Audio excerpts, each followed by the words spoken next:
Hello అందరికీ. ఇవాళైతే నేను మేక కాళ్ళ కూర చేశాను. అందుకోసం మేక కాళ్ళు తీసుకొని నీట్గా క్లీన్ చేసుకున్నాను. ఆ తర్వాత ఉప్పు పసుపు వేసి ఒక 10 నిమిషాల పాటు అయితే అలాగే ఉంచాను. తర్వాత మళ్ళీ నీటితో క్లీన్ చేసుకున్నాను. తర్వాత ఒక కుక్కర్ తీసుకొని అందులో మేక కాళ్ళ ముక్కలు అయితే వేసుకున్నాను. తర్వాత ఉప్పు పసుపు అల్లం వెల్లుల్లిపాయ పేస్ట్ వేసి నీట్గా కలుపుకున్నాను. తర్వాత తగినన్ని వాటర్ అయితే పోసుకున్నాను. ఇప్పుడైతే కుక్కర్ మూత అయితే పెట్టేసుకున్నాను. ఇప్పుడు ఒక 7 విజిల్స్ వచ్చేంత వరకు అయితే ఉడికించుకున్నాను. 7 విజిల్స్ వచ్చినాయంటే బాగా ఉడుకుతుంది. అందువల్ల 7 విజిల్స్ వచ్చేంత వరకు అయితే ఉడికించుకున్నాను. ఇప్పుడైతే 7 విజిల్స్ వచ్చేసాయి. తర్వాత అయితే కుక్కర్ తీసి పక్కన పెట్టేసుకున్నాను. ఈ లోపల ఒక మిక్సీ జార్ అయితే తీసుకున్నాను. ఇందులో కట్ చేసి పెట్టుకున్న ఉల్లిపాయ ముక్కలు టమాటా ముక్కలు వేశాను. తరువాత ధనియాల పొడి వేశాను. అలాగే మటన్ మసాలా వేశాను. మిరియాలు వేశాను. అలాగే కారపొడి వేశాను.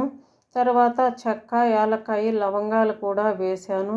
తర్వాత గసగసాలు అయితే వేశాను. గసగసాలు వేస్తే టేస్ట్ చాలా బాగుంటుంది. తర్వాత కొత్తిమీర పుదీనా వేశాను. ఇవన్నీ వేసి మిక్సీ అయితే మెత్తగా పట్టుకున్నాను. తర్వాత ఒక ప్యాన్ తీసుకొని అందులో ఆయిల్ వేసి ఆయిల్ హీట్ అయిన తర్వాత బిర్యానీ ఆకు వేశాను. తర్వాత ఉల్లిపాయ ముక్కలు వేసి ఇవన్నీ కొద్దిగా వేగిన తర్వాత అల్లం వెల్లుల్లిపాయ పేస్ట్ వేసి పచ్చిదనం పోయేంత వరకు అయితే వేపుకున్నాను. తర్వాత ముందుగా మిక్సీ పట్టుకున్న మసాలా కాడ అందులో వేసి బాగా కలుపుకున్నాను. ఇది పచ్చిదనం పోయేంత వరకు అయితే నూనెలో బాగా వేయించుకున్నాను. ఇప్పుడైతే పచ్చిదనం అంతా పోయింది. ఇప్పుడు కుక్కర్ ఆవిరి కూడా పోయింది. కుక్కర్ మూత తీసి చూశాను. కాళ్ళు అయితే బాగా ఉడికినాయి. ఇప్పుడు ఈ మిశ్రమాన్నంతా ప్యాన్లో పోసుకున్నాను. ఇవంతా పోసి బాగా కలుపుకున్నాను. ముక్క అయితే చాలా పర్ఫెక్ట్గా ఉడికింది. పట్టుకొని చూస్తే ఊడొచ్చేస్తుంది. అంత బాగా అయితే ఉడికింది. చాలా బాగుంది. ఇప్పుడైతే ఇలా పోసుకొని ఒక 5 నిమిషాల పాటు హై ఫ్లేమ్లో ఉడికించాను. తర్వాత ఒక 5 నిమిషాలు లో ఫ్లేమ్లో ఉడికించాను. కాళ్ళకూర తినలో కాల్షియం అనేది ఎక్కువగా ఉంటుంది. తింటే మన కాళ్ళకు కూడా శక్తి వస్తుంది. టేస్ట్ చాలా బాగుంటుంది.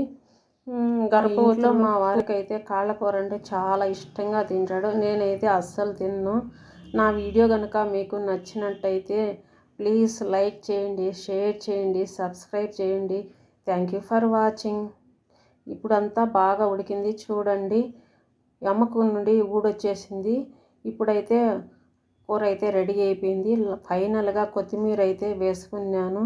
కొత్తిమీర వేసుకొని ఆపేసుకున్నాను.